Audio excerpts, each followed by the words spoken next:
네, 안녕하십니까. 박문찬입니다. 저는 우선 제 소개를 먼저 드리도록 하겠습니다. 이름은 여기 나와 있고요. 그리고 현재 마이크로소프트 MVP 윈도우즈 디벨롭먼트로 활동 중에 있습니다. 그리고 현재 와이리즘이라는 회사 연구원으로 근무 중에 있고요. 그다음에 닷넷 퓨처오브 닷넷이라는 블로그를 운영을 하고 있고, 그다음에 유튜브 채널도 있습니다. 근데 유튜브 채널에 구독 신청은 하지 말아주세요. 네, 그냥 보기만 해주십시오. 제가 구독하시면 제가 부담이 됩니다. 요즘 동영상을 올리고 있지 않기 때문에. 네, 그리고 닷넷 프로그래머 모임에서 운영진을 활동하고 있습니다. 제가 처음에 여기 강의를 제안을 받고 1시간쯤 하려나? 라고 생각을 하고선 봤더니 35분이더라고요. 35분 동안에 MVVM 툴킷의 모든 기능을 여러분들에게 설명을 드릴 자신이 없었습니다. 왜냐하면 저는 옛날 사람이거든요. 옛날 사람이라 되게 차분차분 천천히 설명을 드려야 되는데 그렇게 하기에는 너무 시간적인 여유가 없었어요. 그래서 저는 좀 약간 다른 방향으로 좀 생각을 좀 바꿨습니다. 여러분들이 여기 오신 이유 되게 궁금했어요. 이거 닷넷 컨퍼런스라고 이제 코로나 끝나고 나서 몇 년 만에 했는데 오프라인에 사람이 너무 많이 오네? 여러분들 왜 이렇게 많이 오셨을까? 이런 생각을 하게 됐어요. 그래서 아마 MVVM 패턴이 궁금하고 그 다음에 MVVM 툴킷이 궁금해서 정말 나는 이게 너무 궁금했어. 그래서 오신 분들이지 않을까? 물론 그런 분도 계실 거예요. 혹시 이런 경품 때문에 오셨나? 제가 세션이 맨 마지막 세션인데 이 시간까지 여러분들이 이렇게 많이? 그래서 뭔가 이런 부분이 이런 경품 때문에 오신 분들도 계실 거라고 저는 생각을 합니다. 근데 좀 더 근본적으로 좀 생각을 해봤어요. 이게 정말 여러분들이 지금까지 이 시간에 여기 와서 여러분들이 자리를 차지하고 계시는 자리에 앉아 계시는 이유가 혹시 미래에 대한 어떤 불안감 때문이지 않을까, 이런 부분에 대해서 저는 좀 생각을 해보게 됐습니다. 그래서 제 블로그의 최근 7일 통계를 잠깐 한번 살펴보겠습니다.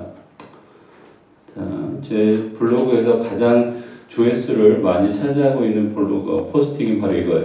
MVVM 패턴을 사용하는 개발자를 위한 안내. 이 블로그 포스팅이 왜 1등이냐? 구글에서 MVVM 패턴으로 검색을 하면 첫 번째 페이지에 이게 노출이 됩니다. 그래서 아마 이 글을 보시고 들어오신 분들이 꽤 많이 계실 거라고 생각을 해요. 그리고 2위가 뭐냐면 C# WPF 개발로 진로를 고민하시는 분들을 위해, 이게 원래는 만들어진 지가 얼마 안 된 포스팅인데 이게 2위로 상승을 해서 계속 2위를 차지하고 있더라고요. 저는 이걸 보면서 정말 요즘 같은 시기에 이 WPF를 사랑해 주시는 분이 너무 많구나. 그리고 이걸 보면서 되게 아직까지 WPF는 망하지 않았다라는 걸 다시 생각을 하게 됩니다.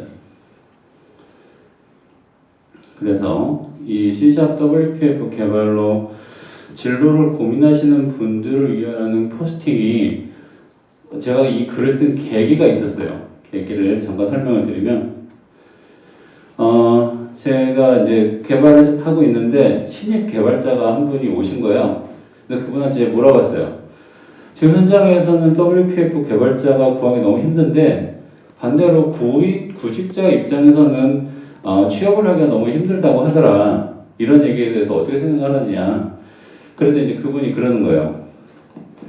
WPF를 배우면 공장이나 지방 가야 된대.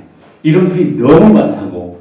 그래서 나는 이거 배우기 싫었다. 하기 싫었는데 어쩔 수 없이 왔다. 이렇게 얘기를 하더라고요. 그러니까 이게 제 입장에서는 하늘이 무너지는 얘기잖아요. 근데 사실 제가 팩트만 말씀을 드리면, 사실 공장에서 생산 관리 시스템 WPF로 많이 개발하고 있습니다. 그건 사실이에요. 그런데 이게 공장에서만 하는 건 아니거든요. 병원에서도 병원 시스템도 개발하고, 그다음에 중소기업 정도의 ERP도 개발하고 되게 다양한 분야에서 개발이 되고 있어요. 그런데 유독 공장과 WPF를 연결시키는 이런 악의적인 세력이 있는 게 아닌가. 그래서 뭔가 신규 개발자들한테 겁을 줘서 요 WPF를 못하도록 하려고 일부러 그런 게 아닐까라는 생각을 잠깐 했습니다. 맞을까요? 여러분들도 아마 이런 글을 많이 보셨나 봐요. 다들 수긍을 하시는 것 같아요. 그래서 저는 여러분들한테 지금 WPF에 대해서 먼저 어떻게 생각하시는지 물어보려고 합니다. WPF에 대해서 제가 미래를 잠깐 설명을 드릴게요. WPF의 미래는 제가 느끼기에는 그래요. 제가 느끼기에는 윈도우즈하고 마이크로소프트가 베이스잖아요. 그렇죠? 그렇기 때문에 둘 중에 하나라도 망하지 않는 이상에는 끝까지 간다. 그렇죠? 마이크로소프트가 윈폼도 아직 안 버렸어요. 윈폼도 버린다고 했는데 아직 버리지 않았습니다. 그럼 WPF 계속 가는 거죠, 뭐, 그렇죠? 그리고 WPF를 사용을 하는 진짜 근본적인 원인은 PC의 파워를 모두 다 끌어내서 어플리케이션을 구동을 시킬 수 있다. 그러니까 GPU라든지 뭐 하여간 모든 하드웨어 자원을 모두 다 끌어내서 쓸 수 있기 때문에 뭔가 대량의 데이터 처리를 하는 데 있어서는 상당히 좋은 어플리케이션이다라고 말씀을 드릴 수 있을 것 같아요. 그리고 워낙에 윈도우 어플리케이션 개발용 플랫폼으로 되게 전통적인 녀석이기 때문에 저희가 이제 예전에는 윈폼으로 많이 개발했지만 요즘은 이제 윈폼에서 WPF로 많이 옮겨오는 추세입니다. 그리고 우리가 이 WPF를 어플리케이션을 만들 때 다양한 서드파티 컨트롤들이 지원이 많이 되고 있어요. 아까 오전에도 오셨던 인프라지스티스에도 WPF 컨트롤이 있고요.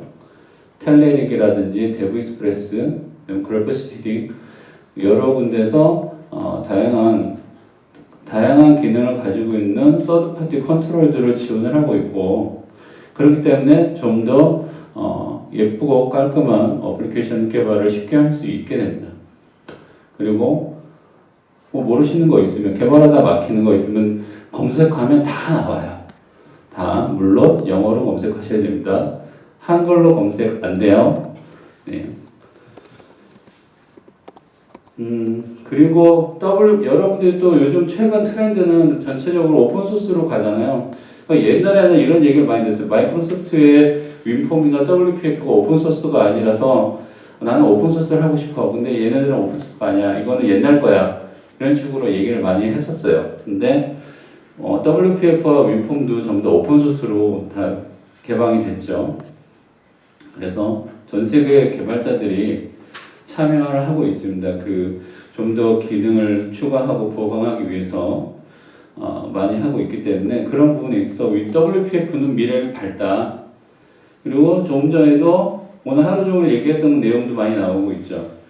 크로스 플랫폼으로 개발이 쉽게 전환이 가능하다. WPF를 하시면 추후에 내가 크로스 플랫폼으로 개발하고 싶어요. 그러면 마오이로 하셔도 되고, 모노 플랫폼으로 하셔도 되고, 쉽게 전환이 가능하기 때문에 여러분들도 그 부분에 있어서는 그렇게 큰 부담을 가실 필요는 없을 것 같습니다.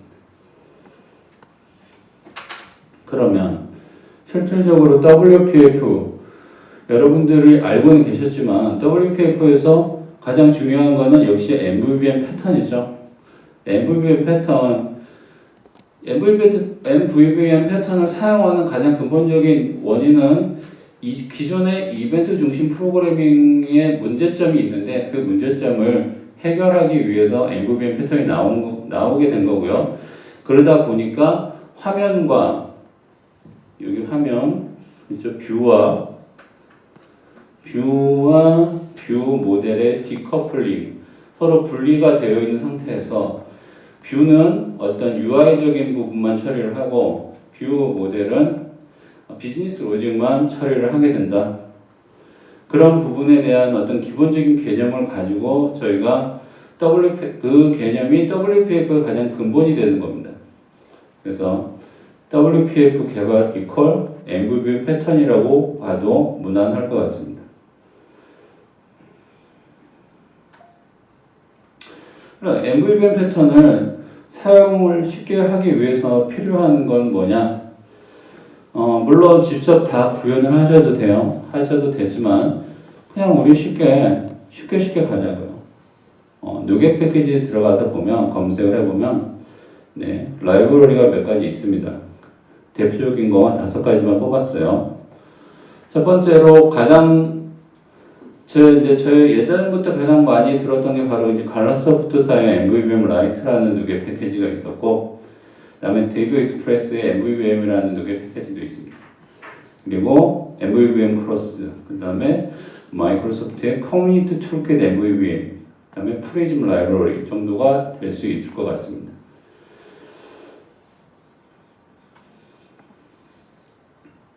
라이브러리별로 가장 대표적인 기능 몇 가지만 비교를 해놨어요. 자, 첫 번째로 MVVM 패턴에서 가장 중요한 거는 뭐예요? 우리가 바인딩이에요. 바인딩은 어떤 걸 기준으로 하느냐? I notify property changed event를 핵심으로 합니다. 그래서 I notify property changed를 뭘로 구현을 해놨느냐? 구현해 놓은 클래스, 여기 observable 클래스랑 여기 community toolkit MVVM에서는 observable object라는 클래스로 구현을 해놨다. 그리고 다른 애들도 전부 다 구현이 되어 있습니다.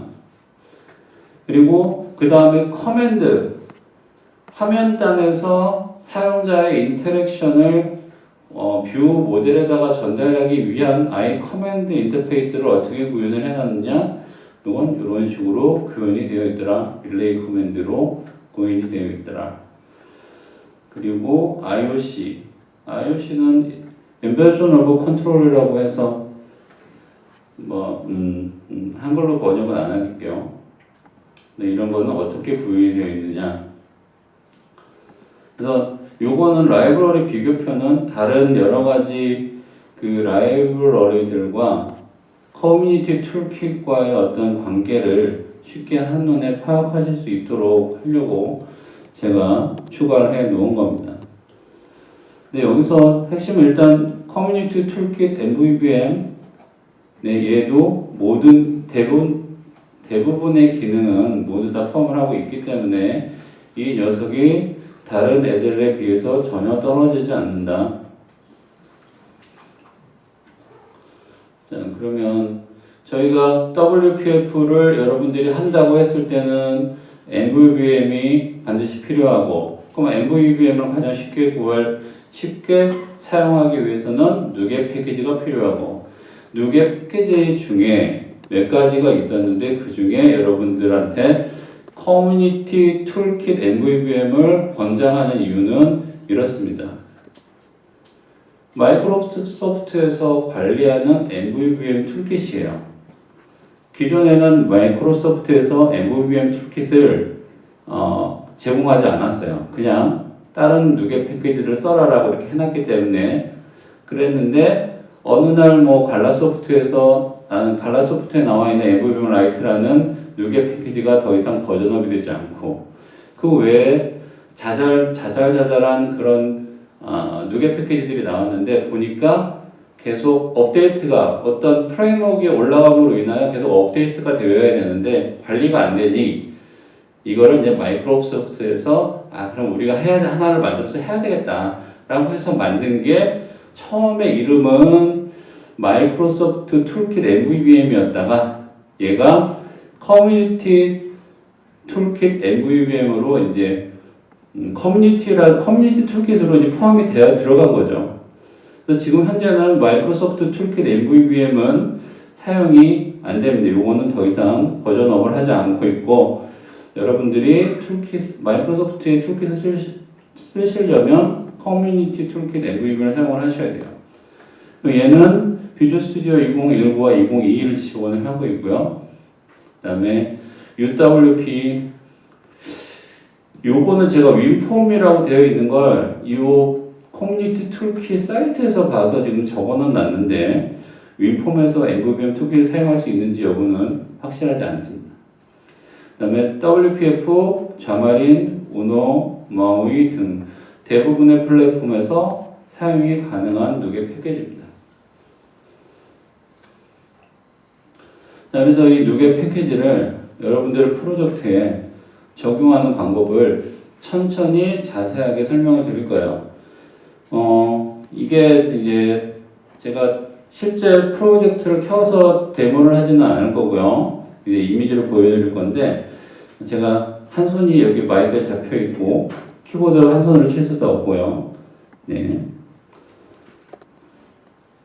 일단 여러분들이 WPF 프로젝트를 만드시는 것부터 볼게요. 자, 일단 여기서 내가 WPF를 만들고 싶은데, WPF 프로젝트를 만들고 싶어서 프로젝트 추가를 눌렀는데, WPF로 검색을 했더니, 이렇게 막 나와요. 여러 개가 나오죠. 이 중에서 내가 뭘로 만들어야 되는지도 모르는 분들이 있을 거예요. 근데 그런 분들에게 설명을 드릴게요. 지금 여기 보시면 뒤에 단넷 프레임워크라고 되어 있는 애들은 진짜 과거에 이제 지금 현재는 단넷 5, 단넷 6, 단넷 7 이런 식으로 나가고 있는데 그 전에 바로 그 단넷 코어가 있었고요. 그 바로 전에 단넷 프레임워크가 있었어요. 그래서 여러분들이 프로젝트를 만드실 때 단넷 프레임워크라고 하시면은 더 이상 단넷 프레임워크 프로젝트는 옛날에 만들어진 프로젝트가 아니면 새로 만드실 때는 항상 단넷 5, 6, 7 정도의 버전을 가지고 있는 애들로 만들어 주셔야 돼요. 그러면 어떻게 하느냐? 요렇게 뒤에 단넷 프레임워크가 없는 녀석들로 프로젝트를 만들어 주시면 돼요. 그리고 나서 프로젝트 이름을 입력을 하고 다음으로 넘어가면 이렇게 어떤 버전을 쓸지를 물어봐요. 이때 기존에 단넷 코어가 있었어요. 요거 바로 단넷이라는 게 나오기 전에 이전에 바로 단넷 코어가 있었는데 그 단넷 코어도 3.0이 있고 3.1이 있었어요.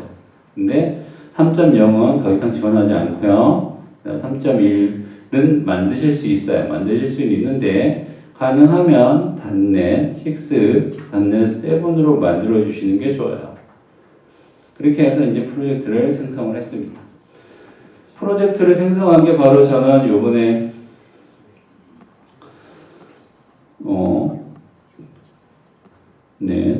툴킷 샘플이라는 프로젝트를 만들었고요. 프로젝트에서 마우스 오른쪽 버튼 눌러서 매니지드 누계 패키지를 클릭을 합니다. 그러면 이제 누계 패키지를 설치하는 페이지가 나오고요. 여기서 검색어로 커뮤니티 툴킷이라고 입력을 하시면 이런 식으로 목록이 쭉 뜨는데 이 중에서 커뮤니티 툴킷 MVVM을 선택을 하시고 오른쪽에서 8.0 버전을 인스톨을 시켜주시면 돼요. 이렇게 하면 여러분들이 만드신 WP 프로젝트에 요 커뮤니티 툴킷 MVVM 누계 패키지가 설치가 되면서 사용이 가능해집니다. 그래서 처음으로 저희가 뭘 했느냐, 펄슨을 만들었어요. 펄슨 클래스. 여러분들이 이제 MVVM 패턴에 대해서 아직 하나도 모르시는 분들도 계실 수 있기 때문에 제가 조금 부연 설명을 드리자면, 자, 우리가 요 프로퍼티가 예전에는 윈폼일 때는 어떤 클래스를 만들고 프로퍼티에만 만들었지 이 프로퍼티가 변경이 될 때 어떤 이벤트를 발생을 시키진 않았는데 저희가 여기서는 WPF에서 MVVM을 사용하시려고 하면 프로퍼티가 변경이 되게 되면 프로퍼티 체인지드 이벤트를 발생을 시켜줘야 돼요. 그러다 보니까 뭐가 필요하느냐, 이렇게 오브젝트라는 녀석을 상속을 받아서 클래스를 만들어주게 됩니다. 그래서 펄슨이라는 클래스를 만들었는데 얘는 세 개의 프로퍼티를 가지고 있어요. id와 name과 x라는 세 개의 프로퍼티를 가지고 있고, 얘는 옵저블 오브젝트라는 옵저블 오브젝트라는 클래스를 상속을 받아서, 여기가 바로 이 빨간 부분이 뭐냐면은 값이 바뀌게 되면 프로퍼티 체인지드 이벤트를 발생시켜라라는 뜻이에요. 자, 그래서 모델은 만들었고, 그 다음에 뭘 만들어야 되냐? 우리가 VM에서 VM을 만들어줘야 돼요. 그래서 메인 윈도우즈 뷰 모델을 만들어줍니다. 이때 뷰 모델도 마찬가지로 프로퍼티 체인지드 이벤트를 발생을 시켜줘야 될 필요성이 있어요. 그래서 옵저블 오브젝트를 상속을 받습니다. 그래서 여기 people이라는 프로퍼티와 그다음에 selected person이라는 프로퍼티 두 개를 만들었고, 얘네들의 값이 바뀔 때마다 프로퍼티 체인지드 이벤트를 발생시킬 수 있도록 이렇게 모양을 잡아줬어요. 그리고 요 people에 5사람의 데이터를 집어넣습니다. 그러면 여기까지만 맞으시면 일단 기본적인 모양은 된 거예요. 그 다음에 이제 화면을 구성을 해야 되겠죠? 자, 화면을 구성할 때 이 부분을 먼저 볼게요. 이 부분은 내가 만들어 놓은 뷰 모델을 화면에 요 윈도우의 데이터 컨텍스트에다가 생성을 해서 집어넣기 위한 코드예요. 이 부분은 샘플이라서 이렇게 만들어 놓은 거예요.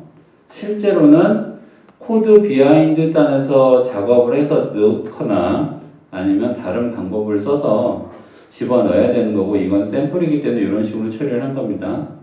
그거는 나중에 다른 포스팅을 제가 알려드릴 테니까 거기를 보고 참고해서 보시면 될 것 같고요.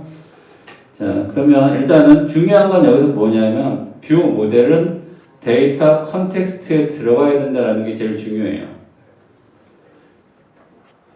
그 다음에 여기서 리스트 뷰를 하나 만들었어요.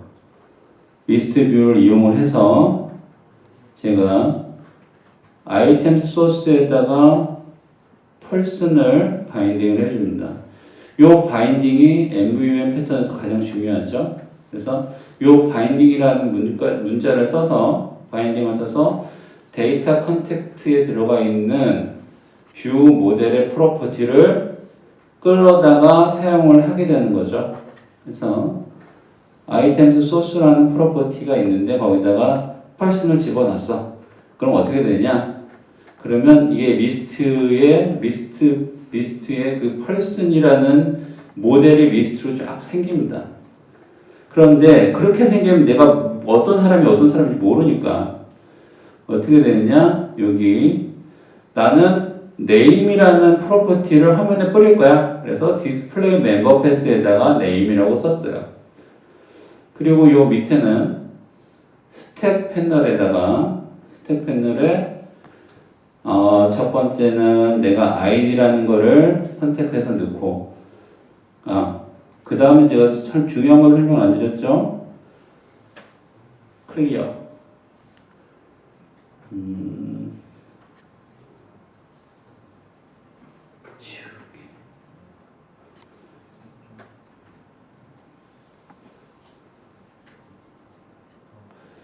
그 다음에 중요한 게 selected item이에요. selected item은 내가 리스트에서 선택한 녀석을 어디다가 집어넣겠다, 반대로 집어넣겠다는 얘기거든요. 여기서 요거는 이제 바인딩의 기초 중에 one way가 있고 two way가 있고 뭐 있는데 그런 자세한 내용은 설명은 다음에 드릴게요. 포스팅을 참고해 주세요. 그래서 여기서 핵심은 내가 리스트 중에 하나 선택했어요. 근데 그거를 뷰 모델에다가 전달하고 싶어. 그러면 이때 전달하는 방법이 바로 이런 식으로 selected item이라는 곳에다가 selected person에다가 selected item의 값을 집어넣겠다.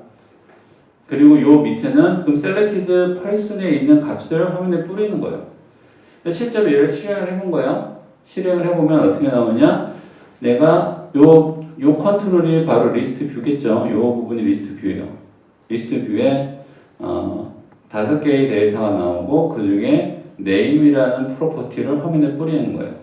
그리고 내가 첫 번째 아이템을 선택을 했어요. 첫 번째 아이템이 요게 selected 아이템이 될 거고 이 selected 아이템이 selected person에 들어갑니다. selected person에 들어간 내용이 바로 하단부에 출력이 되죠.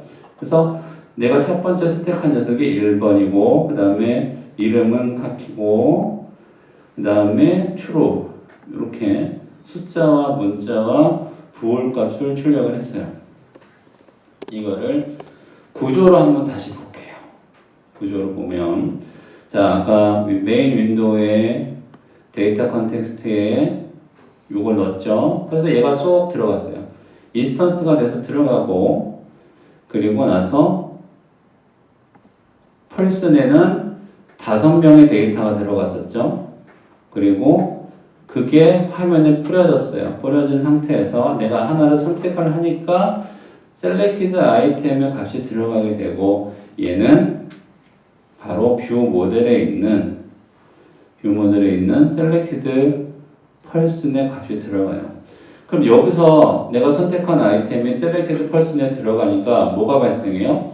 selected person 프로퍼티가 바뀐 거예요. 그래서 property changed 이벤트가 발생을 했고 그러다 보니까 여기 연결되어 있던 하단부에 있었던 이 selected person의 정보를 출력하는 컨트롤들이 반응을 해서 그 내용이 업데이트가 된 거죠. 근데 요거를 좀 더 리얼하게 보고 싶어요. 리얼하게 즉시 수정이 되는 대로 바로 화면에 반영이 되는 걸 보고 싶은 거예요. 그래서 어떻게 했느냐? 자, 리스트 뷰는 이런 식으로 컬럼으로 여러 개를 쪼갤 수 있어요. 그래서 리스트 뷰를 컬럼으로 쪼갰어요. 그래서 이름도 출력하고 아이도 출력하고 그다음에 이것도 출력하고 다 출력을 했어요. 그래서 여기는 텍스트 박스를 넣고요. 여기는 체크 박스를 넣었어요. 그래서 텍스트 박스에는 name이라는 프로퍼티를 넣고 2A로 넣고 property changed라고 넣었어요. 그리고 여기는 is checked는 그냥 2A만 넣었어요. 여기서 2A는 지금 아시겠지만 자, 1A는 뷰 모델에 있는 데이터를 화면에다가만 단방향으로만 데이터가 변경된 걸 알려줄 수 있는 거고 여기서 2A라고 되어 있는 애들은 여기에 입력되어 있는 값이 뷰 모델에 값이 들어가게 된 애들이에요. 그래서 이 상태로 2A라고 해서 바인딩을 걸어준 다음에 자, 실행을 다시 해봤어요. 실행을 다시 해봤더니 자, 이런 식으로 화면이 뜨네요. 이렇게 떴고 첫 번째 아이템을 선택을 했어요. 그 다음에 이 첫 번째 아이템의 이름하고 텍스트 부분을 수정을 해볼게요. 바로 즉시 수정을 하면 어떻게 되느냐? 내가 글을 바꾸자마자 바로 하단부에 그 내용이 바뀌어요. 이게 가장 기본적인 바인딩이에요. 바인딩의 기초고요. 자, 이거를 실제로 실행을 해서 한번 보도록 하겠습니다. 이게 맨 처음에 윈폼 개발하다가 이 바인딩을 딱 보면 바로 이거야 라는 생각이 들거든요.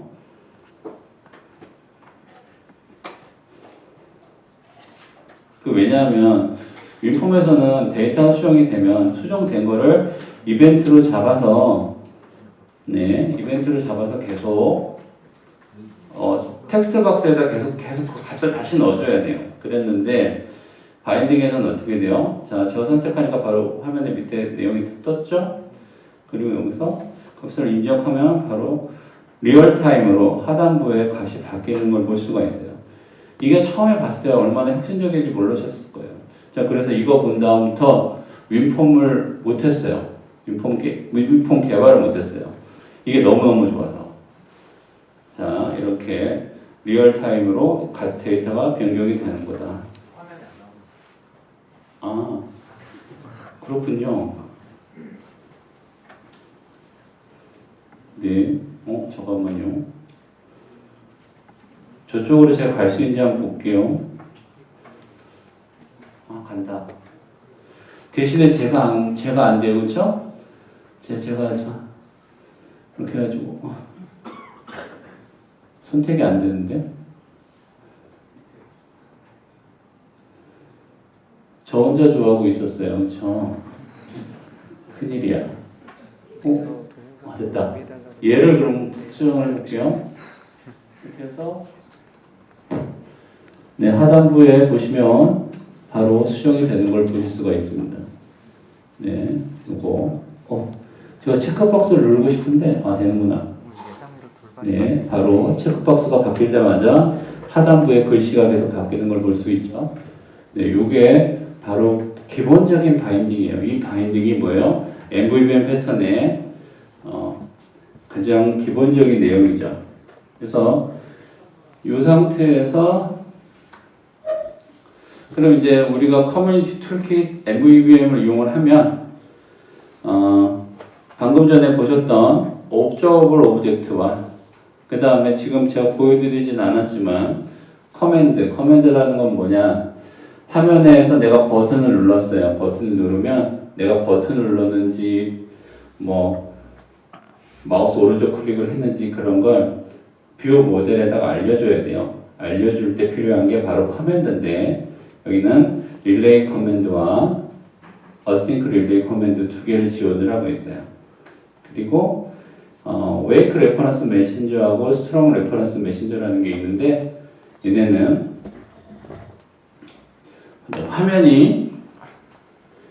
화면이 여러 개가 있어요. 우리가 어플리케이션을 만들다 보면 여러 개의 화면을 만들잖아요. 근데 이 화면으로 데이터를 보내야 되거나 어떤 메시지를 보내야 될 때 사용하는 게 바로 여기 메신저라는 녀석을 쓰는 거예요. 그래서 요 메신저가 이렇게 여러 개의 화면을 이용한 어플리케이션을 개발할 때 서로 연결 관계는 맺지 않고 여기서 연결 관계를 맺지 않고를 디커플링 하다라고 하는데, 디펜던시도 없고 디커플링한 상태에서 어떤 데이터를 전달하고 주고받고자 하고 주거니 받거니 할 때 사용하는 게 바로 메신저고요. 그리고 IOC라는 거는 그거는 블로그 포스트에서 참고하세요. 왜냐하면 이거 IOC에 대해서 설명하려면 그것만 35분 동안 할 수 있어요. 네, 하지만 지금 시간이 없잖아요. 자, 그래서 제가 여러분들한테 참고 포스트라고 드리는 건 다 제 블로그에 있는 거예요. 그렇죠? 자, 그래서 일단 가장 추천을 드리는 건 MVVM 패턴에서 기본적으로 요 포스팅 보시고 참고해서 여러분들이 보시면 좋겠고요. 그리고 나서는 커뮤니티 툴킷에 대해서는 요 아래에 있는 녀석을 보시면 돼요. 그리고 제가 올리고 있는 블로그 포스팅에 나오는 대부분의 소스는 요 GitHub에 올라가 있으니까 이 GitHub를 참고해서 보시면 될 것 같습니다. 네, 감사합니다. 그 자세한 질문사항이나 문의사항 있으면 이쪽 메일을 보내주시면 되고요. 질문 없으시죠? 오늘 하루 고생하셨고요. 네, 다음에 또 좋은 기회가 되면 뵙도록 하겠습니다. 감사합니다.